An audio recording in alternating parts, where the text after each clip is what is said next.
नमस्कार दोस्तों, cast classes की ज्योग्राफी सीरीज में मैं चंद्रास एक बार फिर से आप सभी का हार्दिक स्वागत करता हूं। कास्ट क्लासेस की जो ज्योग्राफी सीरीज है उसके अंदर हमने उत्तर भारत की प्रमुख नदियां पढ़ी थी, जिसमें मुख्य रूप से 3 नदी तंत्र आते हैं: गंगा नदी तंत्र, ब्रह्मपुत्र नदी तंत्र और सिंधु नदी तंत्र। Indus river system, Ganga river system और ब्रह्मपुत्र रिवर सिस्टम, इनमें कौन सी नदी कहां से निकलती थी, इनकी सहायक कौन सी नदियां थी, कहां पर मिलती थी, उन सभी का डिस्कशन किया था। लेकिन आज की जो वीडियो है, आज की इस वीडियो के अंदर हम पढ़ेंगे प्रायद्वीपीय भारत की नदियां। प्रायद्वीपीय भारत के अंदर जितनी भी नदियां बहती है उनका प्रत्येक वीडियो के अनुसार, प्रत्येक वीडियो में आपको बताएंगे कि हम आज इस वीडियो के अंदर कौन कौन सी नदी करवाएंगे। उसी के अनुसार आपको अच्छे तरीके से विवरण करवाते हुए चलेंगे। उनसे संबंधित कोई भी पॉइंट है तो वो पॉइंट हम नहीं छूटने देंगे। आपका सभी पॉइंटों को बैक टू बैक हम क्लियर करते चलेंगे। आप लगातार हमारे साथ में बने रहिए। लेकिन आज हम प्रायद्वीपीय भारत की नदियां स्टार्ट कर रहे हैं। आप यदि नोट्स बना रहे हैं या आप अपनी बुक के अंदर नोट कर रहे हैं तो उसके अंदर हेडिंग डाल लीजिए प्रायद्वीपीय भारत की नदियां। और प्रायद्वीपीय भारत की नदियों के अंदर आज हम मुख्य रूप से 4 नदियों का जिक्र करेंगे इस वीडियो में, जिसमें सबसे पहले नाम आता है लूनी नदी, उसके बाद में बनास नदी, उसके बाद में साबरमती नदी और उसके बाद में माही नदी का नाम आता है। तो सबसे पहले जो नोट करना है वो आप हेडिंग डाल लीजिए, कौन सी? लूनी नदी। सबसे पहले हम देखेंगे कि लूनी नदी है, ये लूनी नदी कहां से निकलती है और कहां पर मिलती है, कहां पर समाप्त होती है, इसकी सहायक नदियां कौन कौन सी है, उन सभी का जिक्र इस वीडियो के अंदर करेंगे। तो सबसे पहले आप अपनी पुस्तक के अंदर एक हेडिंग डाल लीजिए जिसका नाम क्या है? लूनी नदी। देखें, लूनी नदी कहां से निकलती है? लूनी नदी कहां से निकलती है तो आपने याद रखना पुष्कर झील से। लूनी नदी कहां से निकलती है? पुष्कर झील से। और पुष्कर झील कहां पर पड़ती है तो आपने याद रखना राजस्थान में। लूनी नदी पुष्कर झील से निकलती है राजस्थान में। कौन से पहाड़ से निकलती है तो नाग पहाड़ से निकलती है। कौन से पहाड़ से निकलती है? नाग पहाड़ से। देखें, हमारे पास में यहां पर एक नदी, एक पर्वत श्रृंखला है और उस पर्वत श्रृंखला का नाम क्या है? अरावली पर्वत श्रृंखला। इस क्षेत्र के अंदर एक पर्वत श्रृंखला फैली है और उसका नाम है अरावली पर्वत श्रृंखला। और उसी अरावली पर्वत श्रृंखला के अंदर, पहाड़ियों के अंदर, अरावली पर्वत श्रृंखला की जो पहाड़ियां उसके अंदर एक झील स्थित है जिसका नाम है पुष्कर झील। और पुष्कर झील कौन से पहाड़ के पास में स्थित है? नाग पहाड़। उस नाग पहाड़ पुष्कर झील से लूनी नदी निकलती है। लेकिन यहां से ये लूनी नदी निकलती है, मान लेते हैं यहां पर हमारे पास में पड़ती है पुष्कर झील, यहां से ये पुष्कर झील पड़ती है, पुष्कर झील। यहां से ये जो लूनी नदी है ये 2 भागों में निकलती है। एक भाग जिसका नाम क्या है तो आपने याद रखना सुरसती, और एक भाग क्या नाम है तो इसमें आपने याद रखना सागरमती। 2 भागों से निकलती है लूनी नदी। जब निकलती है शुरुआत में पुष्कर झील से, नाग पहाड़ से, तो वहां से 2 भागों में निकलती है। 2 भागों के अंदर जिसमें नाम आता है किस किस का तो आपने याद रखना है, एक तो सुरसती है, सुरसती, और एक क्या नाम है? सागरमती।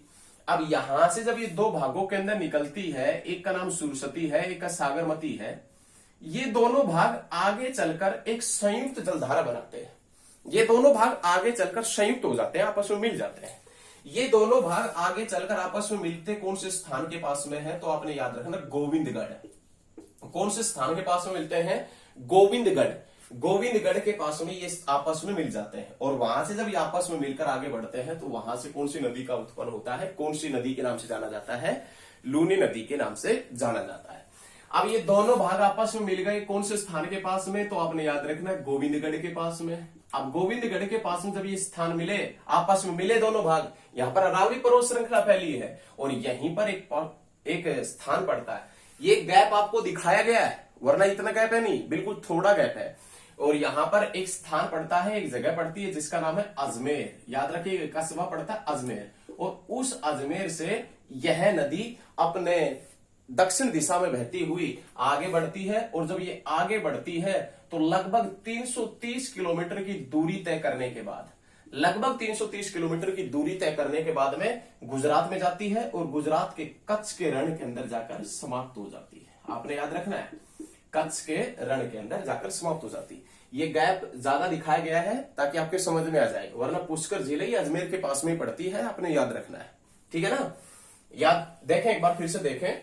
लूनी नदी है, इस लूनी नदी की लंबाई कितना है 495 किलोमीटर और राजस्थान के अंदर कितना बहती है 330 किलोमीटर बहती है। टोटल लंबाई है वो 495 किलोमीटर है और राजस्थान के अंदर कितना बहता है तो आपने याद रखना है 330 किलोमीटर बहती है। लूनी नदी पुष्कर झील नाग पहाड़ से निकलती है, दो भागों में निकलती है, सुरसुती और सागरमती। आगे चलकर गोविंदगढ़ अजमेर के पास में ये दोनों भाग संयुक्त जलधारा बनाते हैं। संयुक्त जलधारा बनने के बाद में लूनी नदी आगे बढ़ती है और आगे बढ़ती है तो दक्षिण दिशा में बहती हुई लगभग 330 किलोमीटर दूरी तय करती है और उसके बाद लूनी नदी गुजरात में प्रवेश करती है और गुजरात में प्रवेश करने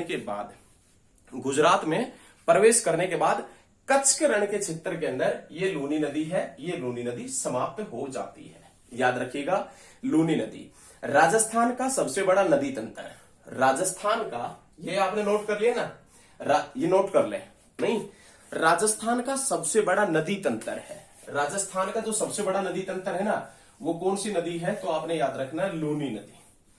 राजस्थान का सबसे बड़ा नदी तंत्र, याद रखिएगा, राजस्थान का सबसे बड़ा नदी तंत्र, राजस्थान का सबसे बड़ा नदी तंत्र है वो कौन सा है लूनी नदी।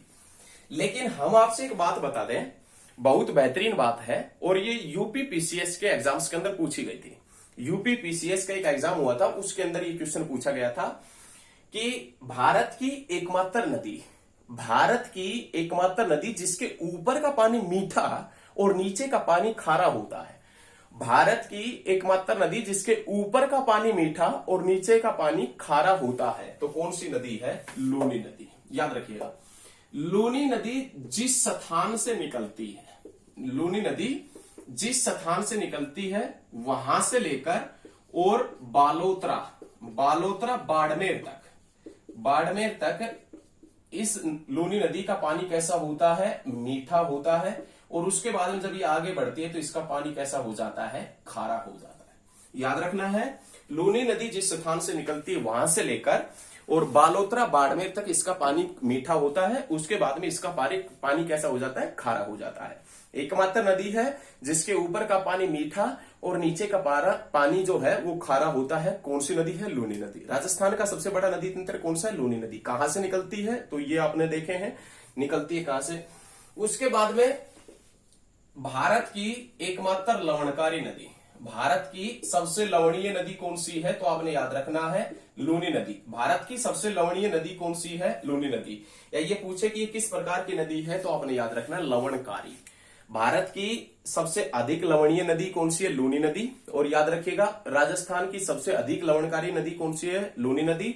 और याद रखना है आपने कि यह एक लवणकारी नदी है। क्वेश्चन ये भी पूछ सकता है आपसे इनमें से कौन सी एक लवणकारी नदी है।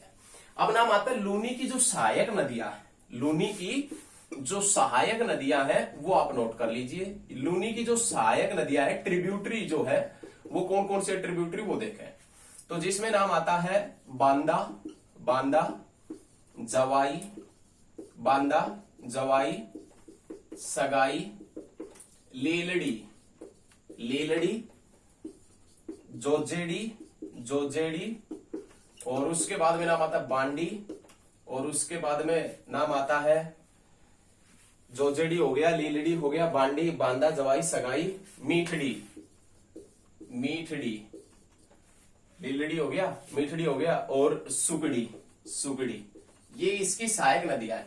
कौन कौन सी है। एक तो सुगड़ी है, मीठड़ी है। देखिए नाम अजीब है, नहीं नाम इनके सभी के अलग अलग हैं, कोई बात नहीं, सभी के अलग अलग है। मीठड़ी है, बांडी है, जोजेड़ी है, लीलड़ी है, सगाई, जवाई, बांदा। ये किसकी सहायक नदियां हैं तो आपने याद रखना लूनी की सहायक नदियां हैं। आपसे क्वेश्चन कभी भी नहीं पूछेगा यदि आप राजस्थान के एग्जाम की तैयारी करते हैं तो उनमें से इस नदियों का जिक्र कर सकता है, उन एग्जाम्स में इन नदियों का जिक्र कर सकता है कि ये कहां से निकलती है। वरना आप यदि सेंट्रल गवर्नमेंट के किसी भी एग्जाम की तैयारी करते हैं या आप अदर स्टेट में किसी भी एग्जाम की तैयारी करते हैं राजस्थान को छोड़कर तो उसके अंदर ये पूछ लेगा सगाई, जवाई, बांडी, मीठड़ी, लीलड़ी, सुकड़ी, जोजेड़ी ये किसकी सहायक नदियां हैं तो आप बताएंगे ये किसकी सहायक नदियां हैं तो लूनी की सहायक नदियां हैं। तो लूनी नदी हम आशा करते हैं कि आपको समझ में आया होगा बहुत अच्छे तरीके से। तो ये लूनी नदी था, आप इसको नोट कर लीजिए, अच्छा पॉइंट है और सभी पॉइंट आपको क्लियर होने चाहिए। उसके बाद में सेकंड नाम आता है, सेकंड जो नदी है उसमें नाम आता है बनास नदी। बहुत अच्छा क्वेश्चन है बनास नदी का। बनास नदी, बनास नदी कहां से निकलती है वो देखें। ये नोट कर लिया ना, तो हाँ ये क्लियर होना चाहिए, ये याद रखिएगा। अब इसको मिटा देते हैं, साफ कर देते हैं। लगातार देखते रहिए इसी प्रकार से, शायद आशा करते हैं कि आपको समझ में आ रहा होगा। समझदार लोग हैं तो समझ में आ ही रहा होगा। बनास नदी कहां से निकलती है तो आपने याद रखिएगा, राजस्थान के अंदर एक जिला पड़ता है जिसका नाम है राजसमंद। राजसमंद जिला पड़ता है, उस राजस्थान जिले के अंदर पहाड़ियां पड़ती है जिसमें नाम आता है अरावली की पहाड़ियां। और ये अरावली की पहाड़ियों के अंदर पड़ता है कुंभलगढ़। कुंभलगढ़ पड़ता है, अरावली की पहाड़ियों में कुंभलगढ़ पड़ता है, और वहां पर पड़ती खमनोर की पहाड़ियां। याद रखिएगा, अरावली की पहाड़ियों के अंदर राजसमंद जिले के अंदर जो अरावली की पहाड़ियां हैं, राजसमंद जिले के अंदर जो अरावली की पहाड़ियां हैं, उन अरावली की पहाड़ियों में पड़ता है कुंभलगढ़, और उस कुंभलगढ़ के पास में पड़ती खमनोर की पहाड़ियां पड़ती है, और उन खमनोर की पहाड़ियों से एक नदी निकलती है जिसका नाम क्या है, बनास नदी। ये आपने नोट करना है। बनास नदी जो है, ये बनास नदी निकलती है कहां से, तो आपने ये याद रखना है। बनास नदी राजसमंद जिला, अरावली पर्वत श्रृंखला, कुंभलगढ़ के पास में खमनोर पहाड़ियों से निकलती है। बनास नदी किस लिए इंपॉर्टेंट है, क्योंकि ये बनास नदी चंबल की सहायक है। यहां से एक नदी बहती है जो यमुना की सहायक है। जो किसकी सहायक है, यमुना की सहायक है, चंबल नदी, और उस चंबल की ये सहायक नदी है बनास नदी।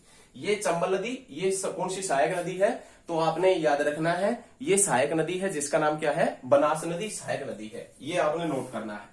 बनास नदी का इसलिए क्वेश्चन इंपोर्टेंट हो जाता है क्योंकि किसकी सहायक है, चंबल की सहायक है। और कहां से निकलती है, कहां पर ये मिलती है, ये सभी क्वेश्चन आपने नोट कर लिए, तो ठीक है, याद रखिएगा।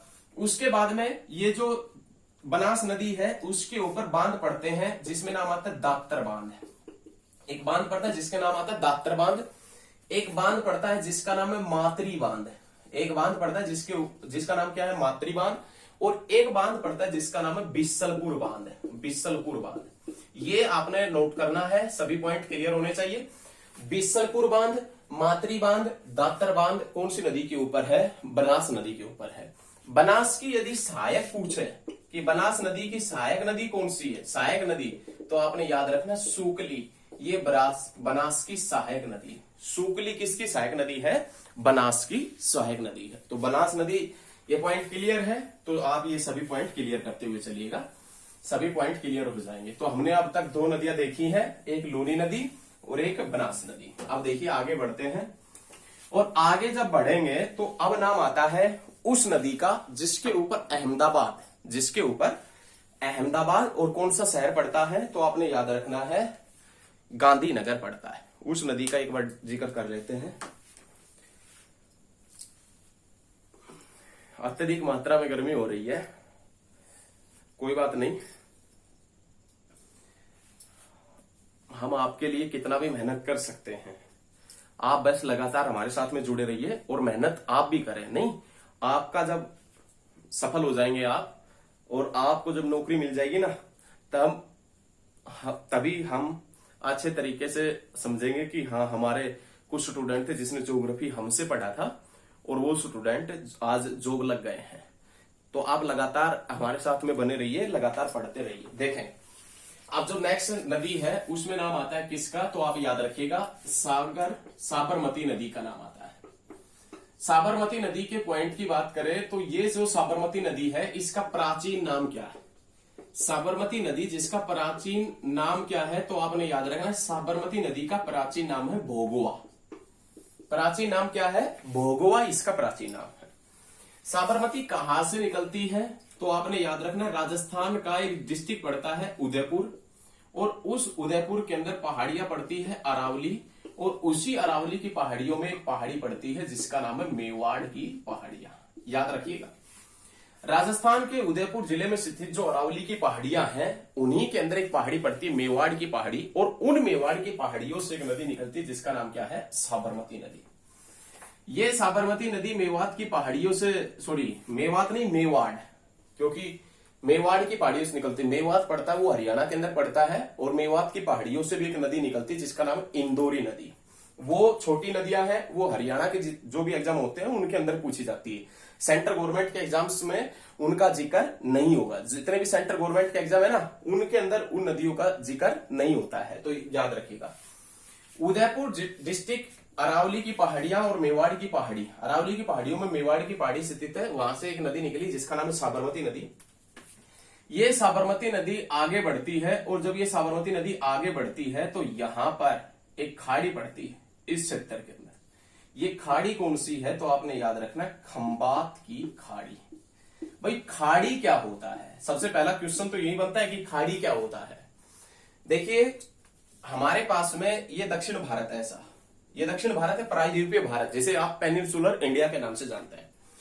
धरातल का वह क्षेत्र जिसके तीन तरफ पानी लगा है, धरातल का वह क्षेत्र जिसके तीन तरफ पानी लगा है, वो क्षेत्र किस नाम से जाना जाता है, वो धरातल का वह क्षेत्र जिसके तीन तरफ पानी लगा है प्रायद्वीप के नाम से, याद रखना है। धरातल का वह क्षेत्र जिसके तीन तरफ पानी लगा है किस नाम से जाना जाता है तो आपने याद रखना है प्रायद्वीप के नाम से। किस नाम से जाना जाता है तो आपने याद रखना है किस नाम से, प्रायद्वीप के नाम से। लेकिन पानी का वह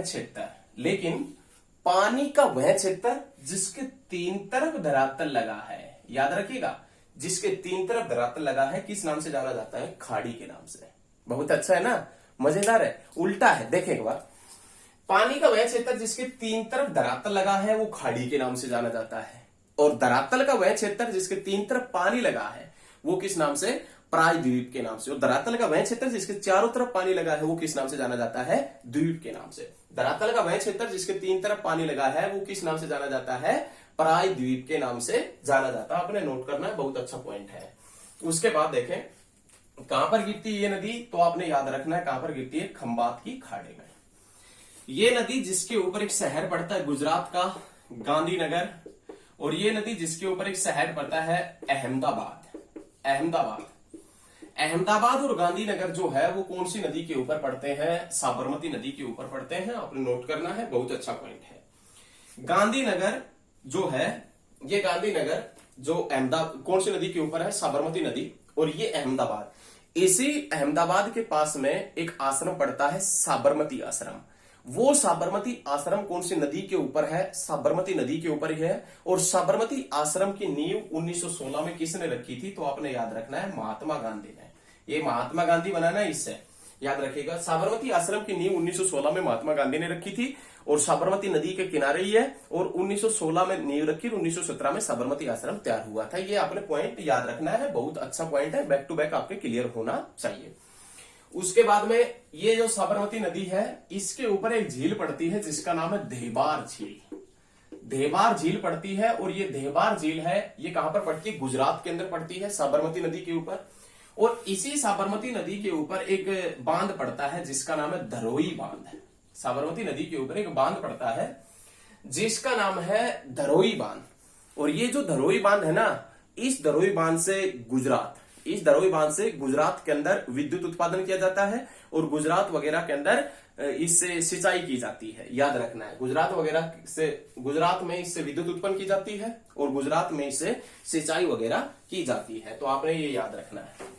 उसके बाद में इसकी सहायक नदियों का जिक्र कर ले कि साबरमती नदी की कौन सी सहायक नदियां हैं, तो आपने याद रखना है साबरमती की जो सहायक नदी है, सहायक नदियां, उसमें नाम आता है वकाल,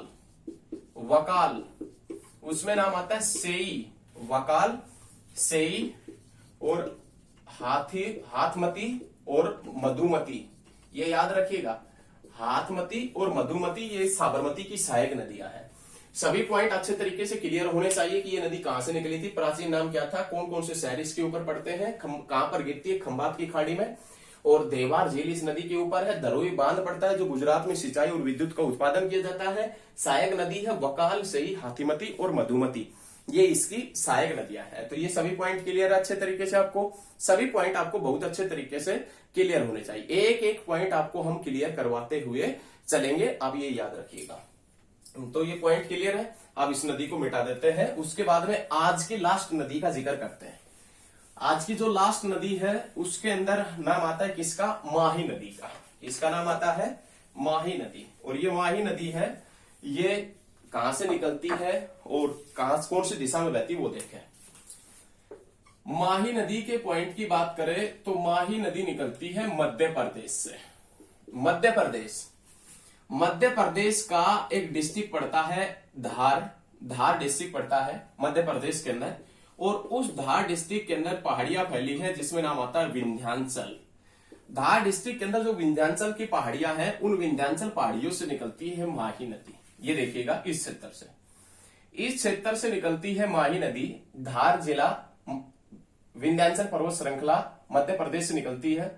मध्य प्रदेश, महाराष्ट्र और गुजरात से बहती हुई, मध्य प्रदेश, महाराष्ट्र और गुजरात से बहती हुई कहां पर गिरती है? तो आपने याद रखना है खंबात की खाड़ी में, याद रखें। और खंबात की खाड़ी से अपना जो पानी है वो कहां पर गिराती है? तो आपने याद रखना अरब सागर के अंदर। कहां पर गिराती है? अरब सागर में।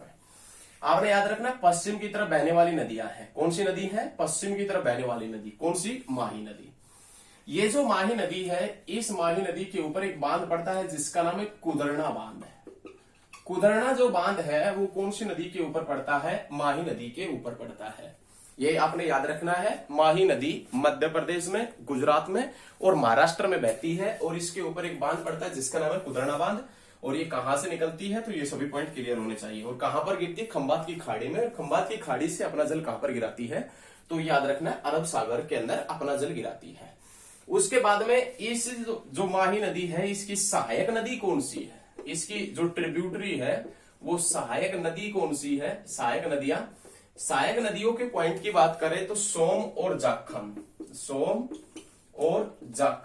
ये सोम और जाखम इसकी प्रमुख सहायक नदियां हैं। सोम और जाखम इसकी प्रमुख सहायक नदियां हैं। वैसे चांद और अनास भी इसकी सहायक नदी है। देखिए सोम और जो जाखम है, सोम और जाखम तो इसकी प्रमुख सहायक नदियां हैं। वैसे चांद और अनास भी इसकी सहायक नदी है। ये आपने याद रखना है। क्वेश्चन पूछ लेगा सोम और जाखम किसकी सहायक नदियां हैं? तो माही कौन सी दिशा में बहती है? पश्चिम, और पश्चिम दिशा में बहती हुई अपना जल कहां पर गिराती है? अरब सागर के अंदर।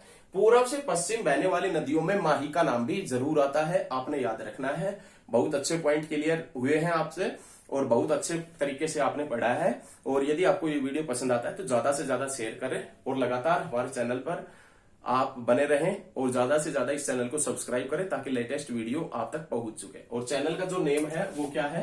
कास क्लासेस। ये आपने याद रखना है, कास क्लासेस चैनल का नाम है। इसी चैनल को सब्सक्राइब करें। धन्यवाद, मिलते हैं बहुत जल्द नेक्स्ट वीडियो में।